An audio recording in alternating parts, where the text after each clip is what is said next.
안녕하세요. 이 시간에는 지난주에 이어서 성경신학과 새로운 성경에 대한 두 번째 시간을 갖도록 하겠습니다. 성경신학을 규정하는 그 제요인들에 대해서 말씀을 드리면은, 성경신학은 역사적 신학적 해석에 기반을 두고 있습니다. 성경신학이 가지고 있는 본질에 대하여 다음에 세 가지로 말할 수가 있는데, 첫째는 하나님의 자기 계시는 구원 역사적입니다. 또 두 번째는 하나님의 자기 계시는 점진적이라고 볼 수가 있죠. 또 세 번째는 하나님의 자기 계시는 유기적이라고 할 수가 있겠습니다. 점진적이라는 말은 조금씩 앞으로 나아간다는 것이고요. 그 다음에 유기적이라는 것은 생물체처럼 전체를 구성하고 있는 각 부분이 서로 밀접하게 관련을 가지고 있어서 뗄 수 없는 것이라고 말할 수가 있는데요. 그래서 점진적, 유기적이라고 이게 이 하나님의 계시를 신학자들은 표현을 하고 있습니다. 그러면 이러한 것들에 대해서 자세히 말씀을 드리겠습니다. 계시의 목적 지향성에 대해서 말씀을 드린다면은, 하나님의 계시는 어떤 목적을 향하여 흘러가고 있습니다. 히브리서 1장 1절과 2절을 보면은 하나님께서 옛적의 선지자들을 통하여 말씀하시다가 이 마지막 날에 그의 아들을 통해 말씀하셨다는 말을 하고 있습니다. 이 말은 단순히 시간적 순서상 마지막에 아들로서의 말씀하셨다기보다는 하나님의 계시의 마지막이 있다는 말로서 이해하는 것이 옳다고 학자들은 말하고 있습니다. 이것이 구약의 계시의 여러 부분과 여러 모양과 대조되는 신약 계시의 최종성을 가리키는 말이라고 하고 있죠. 이 신약 계시의 최종성과 아울러 하나님의 계시에 대하여 생각할 것은 하나님께서 역사 가운데 어떠한 활동을 하셨는가입니다. 하나님은 행동하시고 말씀하십니다. 그 하나님의 행위는 구원 활동이죠. 이러한 하나님의 행위 또한, 그에 대한 말씀은 하나님의 자기 계시와 관련이 있습니다. 성경에 기록된 하나님의 말씀이나 행위는 하나님의 자기 계시이고 우리는 이것을 연구하고 있습니다. 출애굽기 6장 6절 7절에 보면은 그 단면을 볼 수가 있는데, 하나님이 자기 자신을 계시할 때 행위를 통해 구속의 하나님으로 자신을 알리셨습니다. 그리고 바로 이러한 하나님의 구속 활동의 최종성이 신약에 나타나 있습니다.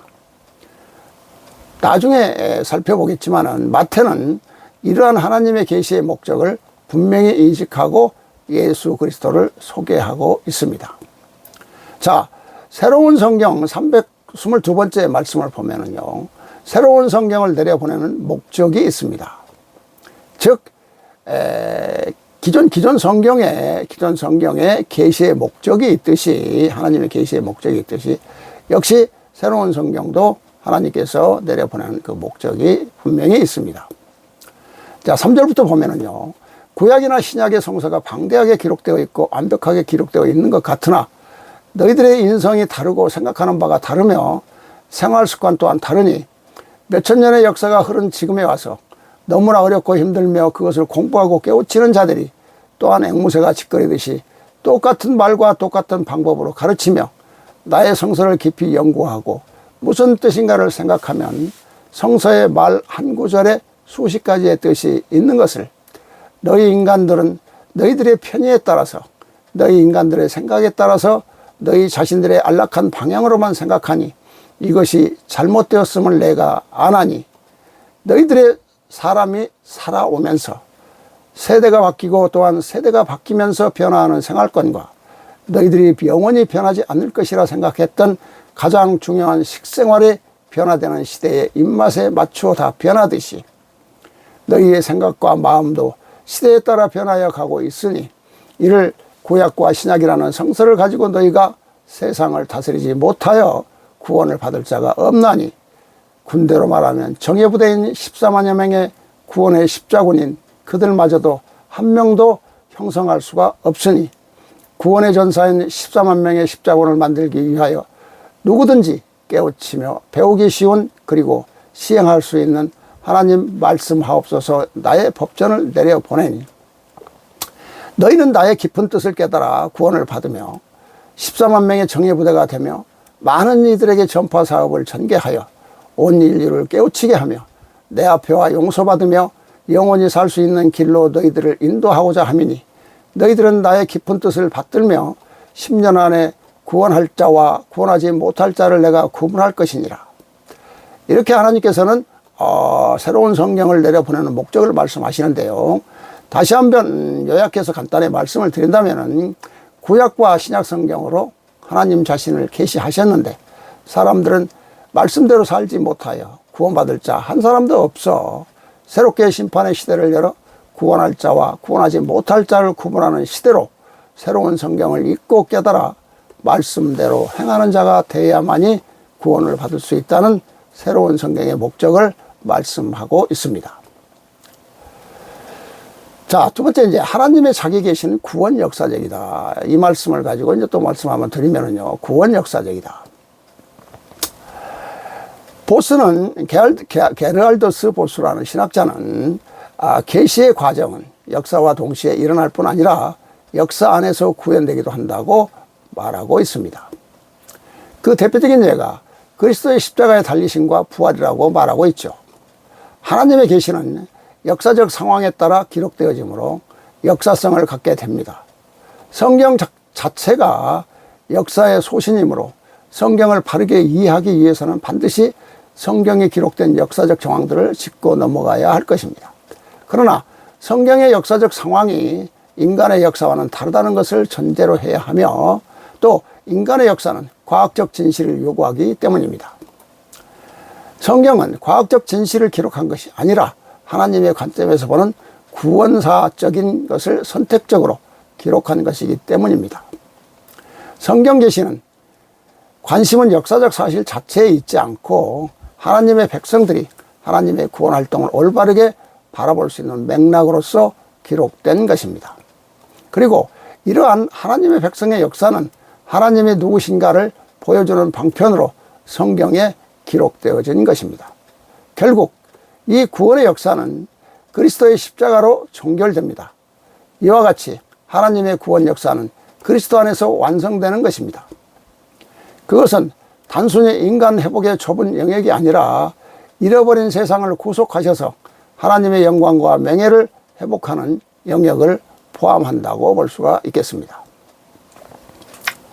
그러나 불행하게도 구원의 역사는 십자가로 종결된다는 주장은 하나님의 역사를 왜곡시키는 행위가 되겠습니다.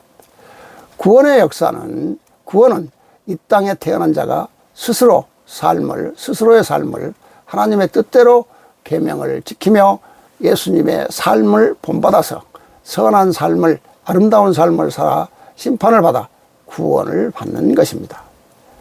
즉 예수의 대속으로 인하여 구원받는다는 것이 아니라는 얘기죠. 새로운 성경 11,658번째 말씀을 보면은요, 새로운 성경은 하늘에 오르는 이정표라고 합니다. 자, 3절부터 보면은요, 나 여호와가 세상에 너희들을 내보냈음이니 너희들은 그저 내보낸 대로 그대로 삶을 살면 나에게 올 수 있음이니라. 하늘의 천국이요 하늘의 이 낙원을 누구를 위해 만들었는가? 너희들에게 주기 위하여 만들었으며 소유권이 너희들이니라. 그러니 바로 너희들이 내가 세상에 내려보냈던 그 아름답고 천사와 같은 마음으로 그대로 살다 나에게 오면 너희들을 위해 만들어 놓은 천국은 너희들이 주인이 아니더냐. 너희들이 아름다운 삶을 살면서 너희 자신이 나에게 올 수 있는 그 모두를 어찌하여 너희들은 올 수 없는 그 길을 산단 말이던가. 너희들이 살면서 자연의 위대함과 나 여호와에게 감사하는 마음을 잃어버리지 아니하며 항상 기도하고 경배하는 마음으로 아름다운 마음으로서 나를 생각하며 살면 되는 것을. 너희들은 나를 지워버리고 나에게 감사함을 잊어버리고 인간의 욕심에 의하여 욕망을 위한 삶 때문에 너희들이 자연스럽게 올 수 있는 천국을 스스로 올 수 없도록 너희들이 죄를 짓고 사는 오늘의 형국이 되었음이니라. 스스로의 욕심 때문에 너희들이 나에게 올 수 있는 너희 나라에 오지 못하며 너희들을 위해 만들어 놓은 천국에 너희들이 오지 못함이니 그리 주인이 오지 못하는 것이 오늘의 형국이니라. 오지 못하는 것이 욕심 때문이요 그 중에서도 나의 피조물 만백성들이 올 수 있는 자를 가로막는 자들이요 가장 잘못된 자들이 누구인 줄 알겠느냐. 오늘의 종교 집단 지도자 그들이 가장 잘못됐으며 가장 무섭고 무거운 죄를 짓는 자들이 그들이니라. 종교 집단 지도자 그 백성들이 지금 나의 피조물 만백성까지 나에게 오르지 못하게 함이니 그들이 바로 내 뜻을 가장 거역하는 자요 내 가슴에 아픈 상처를 주는 자들이라는 것을 너희들은 알아야 될 것이니라. 사랑하는 나의 백성 너희들은 들으라. 그들이 구원의 길이요 하늘에 오르는 길이라 하여 이 세상을 덮을 것처럼 다 하며 저희들만이 역사하는 자들이라 하나 그들이 가장 무서운 자들이요 무서운 짓을 하고 있다는 것을 너희들은 알아야 될 것이니라. 사랑하는 나의 아들 딸 너희들은 들으라. 너희가 성당이요 교회요 법당이라는 곳 성막이라는 곳 기도원이라는 곳을 찾지 말라. 그리고 너희들이 새로 나온 내 새로운 성경을 읽고 깨우친다면 너희들이 구약과 신약에 숨겨진 모든 비밀을 알게 될 것이며 그를 깨닫게 되면 너희들이 하늘에 오르는 길을 볼 수 있음이니라. 160권의 나의 새로운 성경이 하늘에 오르는 길이요 안내서요 이정표라 함이 바로 여기에 있느니라. 나의 피조물 만백성 너희들은 내가 내려준 천사와 같은 마음을 가지고 그대로 이 세상에 산다면 가장 편안하고 평화롭게 즐겁게 살다가 너희들을 위하여 준비된 나의 나라에 올 수 있는 것이 아니더냐. 가장 평화롭게 살아야 할 너희가 그렇지 못하고 구속된 삶을 사는 것이요 그리하여 스스로 일어날 수 없도록 지금 모든 종교 집단 지도자들이 너희들을 쇠사슬로 묶어 놓았음이니라. 그러니 내가 그를 더 이상 볼 수 없으며 너희들 스스로 그를 끊고 나올 수 있는 힘이 없기에 내가 하늘에 오르는 길이요 하나님 말씀하옵소서라는 나의 새로운 성경을 책으로 증거하여 너희들에게 전하는 역사를 지금 하고 있음을 너희들은 알아야 될 것이니라. 너희들에게 주기로 하고 너희들에게 존재하는 것 그리고 너희들이 천국에 올 수 있는 모든 것은 하나서부터 만가지가 다 너희들에게 주기로 한 것이요 너희들이 존재하여 나에게 왔을 때 너희들이 쓰고 관리하고 모두를 통제할 수 있도록 너희들만을 위해 만들어진다는 것을 알라. 이제는 너희들이 나의 성령이요 내 모두를 태워 내려보내는 새로운 성경을 읽고 또 읽어서 지금의 그 집단에서 등을 돌려 나와 하늘에 오르는 길을 올 수 있도록 너희 자신의 길을 선택하도록 그리하라. 너희들이 더 이상 스스로 거기서 정녕 너희들과 나와는 영원히 인연이 끊어진다는 그 무서운 사실을 알아야 할 것이니라.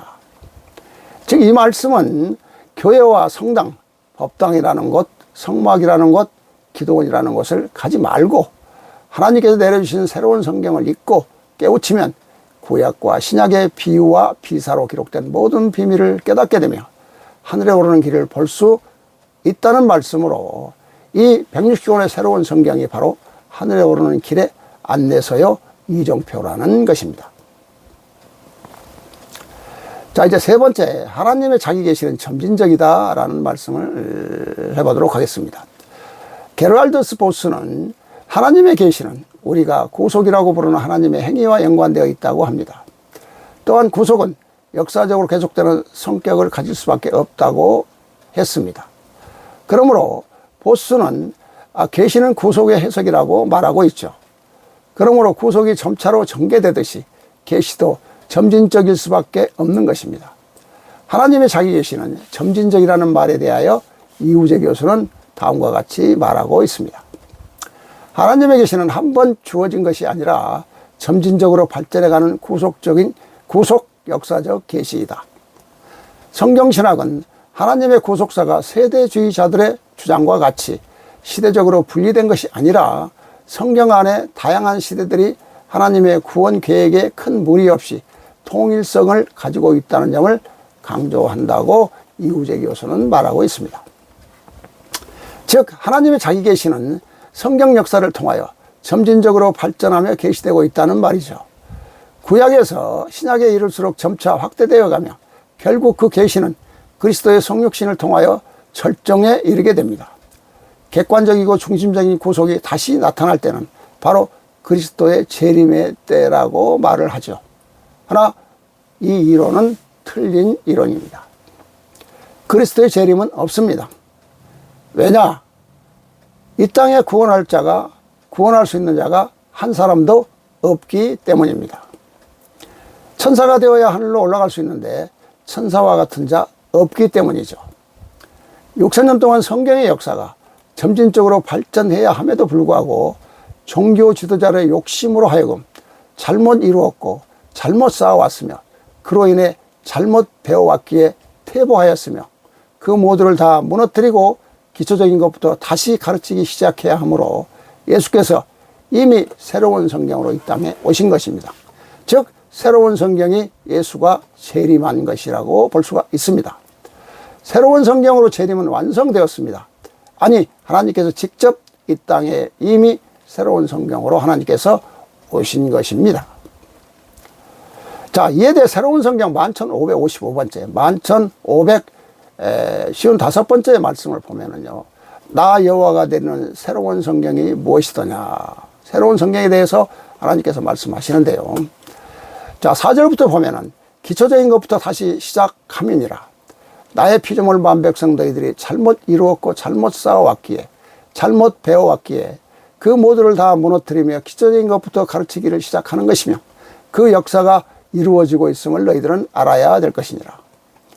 너희들에게 아무리 전해도 나의 백성 너희들이 깨닫고 듣지 못하며 아둔하기 때문이니라. 그리하여 나의 새로운 성경을 깨닫는 은혜 있는 백성이 없으며 그를 볼 수 있는 백성이 세상에 없음이니 모두가 다 나의 뜻을 거역하는 그와 같은 세월 속에 너희들이 살아왔음이니라. 그리하여 너희들이 깨달음이 우둔하기 때문에 내가 기초부터 다시 시작하여 내려보냄이니 이것이 바로 내가 너희들에게 베푸는 은혜 중에 가장 큰 은혜요 영광됨을 너희들은 알아야 될 것이니라. 너희들이 지금 기초부터 다시 시작하지 아니하며 기초부터 다시 다스려가지 아니하면 아니 됨이니라. 모든 백성 너희들의 믿음을 내가 무엇라 하였느냐. 모래 위에 성을 짓고자 하는 자들이 오늘의 너희들의 그와 같은 믿음이라 하였음이니라. 그러니 그 모두는 무너진다 하였음이니 내가 반석 위에 단단한 성을 이루고자 하고자 함이니 그리하여 내가 기초적인 것부터 너희들을 깨우쳐 거듭나는 백성을 이루기 위하여 내가 지금 모두를 다 풀어 나의 아들을 통하여 세상에 내려보내미니 이것이 나 여호와가 너희들에게 베푸는 은혜 중에 은혜라는 것을 어찌 모른단 말이더냐. 이렇게 하나님께서는 새로운 성경에 대해서 말씀을 주시는데요.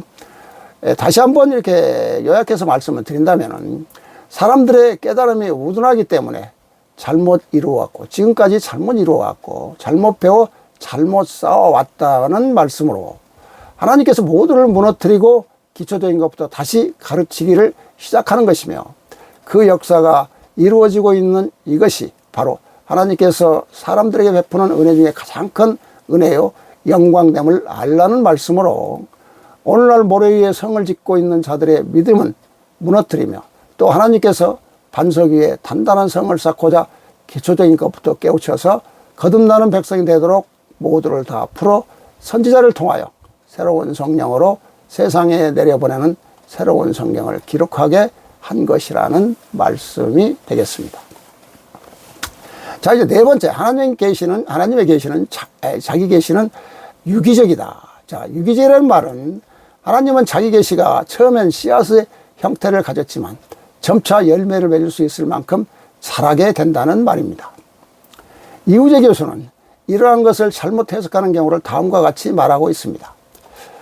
요셉의 이야기는 이전에 창세기에 나타난 하나님의 약속, 특별히 하나님과의 언약과 그 이후에 구약의 전 성경과 신약 안에서 전개되어지는 하나님의 언약 성취의 과정과 유기적인 연결점을 갖는다고 말하고 있습니다. 요셉 기사를 이처럼 전 구속 역사의 컨텍스트 안에서 읽을 때 잘못된 해석으로부터 자유로울 수가 있는 것입니다. 계시의 유기적 관계를 이해하지 못하면 그 기사들이 전체적인 하나님의 구원 역사의 포괄적인 목적 안에서 어떤 역할을 하고 있는지에 대한 의미를 드러내기보다는 요셉을 개인주의적 시각에서 다루게 된 오류를 범하게 된다고 이우재 교수는 이렇게 얘기를 또 하고 있습니다. 이와 같은 오류로 인한 설교의 예로 요셉의 꿈 이야기와 같은 설교를 들 수가 있는데, 즉 요셉이 꿈을 꾸고 어떠한 역경에도 그 꿈을 버리지 않았기 때문에 애굽의 총리가 될 수 있었다고 하는 식의 설교를 말하는 것입니다. 계속해서 계시가 유기적인 관계 안에서 존재한다는 사실을 다음과 같이 이야기합니다. 계시가 유기적인 관계 안에서 존재한다는 사실은 선택된 본문이 성경 본문에 인접된 문맥과 관계되고, 더 나아가 성경 전체의 문맥, 특히 그리스도 안에서 완전한 모습으로 성취되고 또 그 성취되어질 문맥과 관계성 안에서 바라보게 된다는 것을 의미한다고 말하고 있죠. 이 말은 우리가 성경을 볼 때 단지 한두 구절만 가지고 의미를 파악하기는 어렵다는 말입니다. 그러므로 설교자는 항상 문맥 가운데 그 의미를 파악하려고 노력해야 하며 문맥 안에서 하나님의 뜻을 찾으려고 해야 한다는 말입니다. 개혁주의 성경의 해석의 기본은 성경으로 성경을 해석한다는 것입니다. 그러나 구약의 본문을 해석함에 있어서 시대적 정황은 고려하지 않는 채 신약의 관련 부분으로 구약을 해석해서는 안 된다는 것이죠. 유기적 해석은 먼저 개별 본문의 지평 안에서 역사적, 신학적, 문학적으로 해석한 후에 성경 전체 문맥과 성경의 중심 컨텍스트가 되시는 예수 그리스도와 연계해야 한다는 것을 전제하고 있습니다. 그러니까 성경신학은 계시에 대한 성경의 일반적인 견해를 받아들입니다. 그레엄 골드워드는 신학함에 있어서 가장 건전한 방법론적 출발점은 복음이라고 말하고 있습니다. 구약에서 신약에 이르기까지 성경이 말하고자 하는 바는 구원의 절정으로서 예수라는 인물이기 때문입니다. 구약의 목표이자 결론은 신약의 예수님이라고 볼 수가 있죠. 계속해서 골드워드는 성경이 말하는 바에 대하여 다음과 같이 이야기합니다. 성경의 모든 부분은 어떤 식으로든지 예수 그리스도를 증거한다. 그렇기 때문에 예수 그리스도는 성경 계시의 중심이며 성경 안에 있는 다른 모든 것들을 이해하는 확고한 지침이라고 그레엄 골드워드는 말하고 있습니다. 그러나 그레엄 골드워드가 주장하는 것은 잘못된 주장입니다. 성경에서 말하는 예수 그리스도의 증거에 있어 하나님의 뜻과는 거리가 먼 해석을 하고 있습니다. 예수가 이 땅에 온 목적은 죄 많은 인간을 죄짓지 않는 인간으로 가르치기 위해서, 한편 당시의 종교 지도자들의 잘못된 신관에 대해 개혁을 하러 온 것입니다. 모든 신학자들은 예수 그리스도에 초점을 맞춰서 인간 예수 그리스도에 초점을 맞추고 있는데 그것은 너무도 잘못된 것입니다. 예수가 이 땅에 와서 행했던 그 모든 것들, 즉 예수 그리스도의 믿음으로 구원을 받는 것이 아니라 예수가 이 땅에 와서 행했던 그 삶의 모든 것을 그대로 배워 따라 살아야 하며, 또 하나님께 그렇게 해야 구원받는 것이라는 설교를 해야 합니다. 바로 이것이 목마르지 않는 생수의 설교입니다. 이러한 논의에 따라서 새로운 성경은 설교자에게 무엇을 설교할 것인가에 대한 바른 길을 제공하고 있습니다. 자, 새로운 성경 5148번째를 보면은요, 새로운 성경만이 영원히 목이 마르지 아니하는 생수라고 말하고 있습니다. 자, 이 말씀은 기존 성경의 요한복음 4장 13절에 14절의 말씀인데, 예수께서 대답하여 이르시되 이 물을 마시는 자마다 다시 목마르지려니와 내가 주는 물을 마시는 자는 영원히 목마르지 아니하리니 내가 주는 물은 그 속에서 영생하도록 솟아나는 샘물이 되리라. 이렇게 요한복음 4장 13절 14절에서 말씀을 하고 있는데요, 이 말씀을 하나님께서는 새로운 성경을 통해서 말씀을 하고 계십니다. 너희들이 나를 찾으며 나에게 와 심판을 받는 그날까지 이 세상의 육의 삶이 얼마나 소중하고 귀중한가를 이미 알고 있을 것이니라. 그러니 너희들이 죽어와 나에게 심판을 받는 그날에 오늘의 너희들이 나를 찾고 나에게 용서를 비는 것처럼 나를 찾을 수도 없으며 나를 만나지도 못할 것이며 나 여호와가 있는 곳을 감히 바라보지도 못할 것이니 나 여호와가 있는 곳에 올라온 것은 생각도 하지 말라.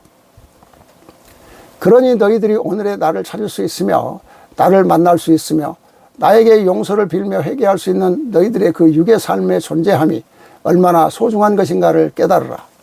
내가 그리 강조하고 강조하였음이니라. 지금에 살아가는 이 세상에서 내가 너희들에게 영원히 목마르지 않는 새로운 생수를 마실 수 있도록 너희들에게 먹으라 하여 내가 무상으로 이리 내려 주건만 어찌하여 너희들은 영원히 사는 그 생수를 마시려 하지도 아니하며 보려 하지도 아니하며 들으려 하지 아니하는가. 너희들은 목마르게 아니하는 이 생수를 마시지 않으려 하는 자, 이는 바로 나에게 구원을 받을 수 없으며 나에게 올라올 수 없다는 것을 너희들은 알아야 할 것이니라. 너희들이 인간사 세상에 살아가면서 지금 내가 내리는 진정한 나의 법전이요 새로운 성경이 너희들의 생수라 하여도 그를 믿지 않음이니 이는 바로 세상에 태어나는 그 이치를 모르듯이 몰라도 너무 세상사를 모르는 것이 너희들이며 오늘의 삶을 잘못 가고 있음을 알라. 이제 사랑하는 백성 너희들은 알라. 너희들이 하늘에 나로부터 어찌 오는 것이며 어찌 가는 것이며 어찌 흘러가는 것인가 그 자체도 하늘의 비밀을 너희들이 전혀 알 수도 없으며 그를 볼 수도 없듯이 지금 너희들이 살아가는 그 믿음이 잘못된 것이며 내가 나의 법전을 통하여 내리는 이것만이 너희들이 영원히 목이 마르지 아니하는 생수라는 것을 알아야 할 것이니라. 그걸 알기 위해서는 너희들이 나의 법전을 정독하고 깨우쳐야만 알 수 있음이니라. 너희들이 아무리 이 세상을 살아가며 부귀와 향락을 위해 살아가며 세상 것을 얻으며 같이 살아가도 정녕 너희들이 어디서 왔으며 어떻게 되어 어디로 가는 것이며 종착역이 어딘가 그것을 알지 못하고 사는 것이 너희들이 아니던가. 그리고 너희들이 관리하고 가졌던 그 육신 하나도 마음대로 처리하지 못하며 모두의 손을 놓고 가는 것이 너희들이라 그리하였음이니 이와 같은 세상에서 사는 너희들이 과연 어찌 살아야 하는가. 너희들은 바르고 곧으며 참 진리의 길을 보고 살아가는 그와 같은 삶을 살지 아니한다면 너희들은 얻어지는 것이 하나도 없음을 알아야 할 것이니라. 이렇게 말씀을 하십니다. 자, 이 말씀은 오늘날의 믿음이 잘못되었기에 여호와가 성령으로 내리는 새로운 성경, 이것만이 영원히 목이 마르지 아니하는 생수라는 것을 알라는 말씀으로 생수를 알기 위해서는 법전을 정독하고 즉 새로운 성경을 정독하고 깨우쳐야 된다는 말씀이 되겠습니다. 자, 이제 지금까지의 말씀을 이제 결론적인 말씀을 드리도록 하겠습니다. 신약 성경은 조직 신학과 불가분한 관계가 있으면서도 분명히 구분이 됩니다. 또한 여러 학자들의 견해에서도 그들의 강조점에 따라서 서로 다르게 정의되고 있음을 볼 수가 있습니다. 종합해보면 성경신학은 성경에 기록된 언약에 관한 하나님의 자기 계시가 구약으로부터 그리스도 속에서 구원으로 완성되었던 발전 과정을 연구하는 것이죠. 그 하나님의 자기 계시는 역사 속에 가득 차 있으며 역사적 점진성을 가지고 있으며 유기적이며 또 구속사적인 성격을 가지고 있습니다. 그리고 성경신학은 신구약 성경을 신학적 통일체로 이해하고자 또 합니다. 하나님은 옛적부터 역사를 통해 말씀하시고 계시하셨습니다. 하나님의 자기 계시는 역사적인 과정을 통해서 유기적이고 점진적으로 언약 공동체에 주어졌습니다. 이것이 하나님의 말씀이지만 그것이 하늘에서 오는 오늘 우리에게 뚝 떨어진 것이 아니라 그 말씀이 나오게 된 구체적인 역사적인 문맥, 배경, 역사적 처소가 있다는 것입니다. 이것이 바로 성경신학의 중요한 특징이라고 신학자들은 말하고 있습니다. 그러나 새로운 성경은 하늘이 천국이요 하늘의 이 낙원을 누구를 위해 만들었는가라고 묻고 있습니다. 하늘의 천국이요 하늘의 낙원을 누구를 위해 만들었는가라고 묻고 있습니다. 인간들에게 주기 위해서 만들었으며 소유권은 인간에게 있다고 하나님은 말씀하십니다.